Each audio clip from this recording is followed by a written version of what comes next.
மலையோர் கிராமத்தில் கவின் என்ற சிறுவன் வாழ்ந்தான். புதிய விஷயங்களை அறிய அவனுக்கு எப்போதும் ஆசை.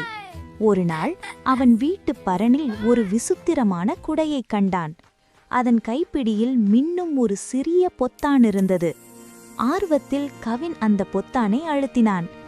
வானத்தில் மேகம் இல்லாத போதிலும் குடைக்குள்ளிருந்து மட்டும் ஜில் என்ற சாரல் மழை பெய்தது. இதைக் கண்ட கவின் ஆச்சரியமடைந்தான். வெயிலில் வாடியிருந்த ஒரு ரோஜா செடியின் மீது அவன் அந்த குடையை பிடித்தான். உடனே அந்த செடி புத்துணர்ச்சி பெற்று பூத்து குலுங்கியது. கவினுக்கு மிகுந்த மகிழ்ச்சி ஏற்பட்டது. அவன் தன் நண்பர்கள் முகில் மற்றும் நிலாவையும் அழைத்து கொண்டு ஊரின் ஓரத்திலிருந்த காய்ந்த தோப்பிற்குச் சென்றான். அங்கே ஒரு பெரிய ஆலமரம் இலைகளின்றி வாடி நின்றது. இந்த மரம் மீண்டும் செழிக்க வேண்டும் என்று கவின் மனதார நினைத்தான். அவனுடைய தூய அன்பினால் குழையிலிருந்து இப்போது ஒரு மழையே பொழிந்தது. அந்த மழையில் நனைந்த ஆலமரம் மெல்ல தளிர்விட்டது. 3 நண்பர்களும் ஊர் முழுவதும் உள்ள வாடிய செடிகளுக்கு அந்த அன்பு மழையை பாய்ச்சினர்.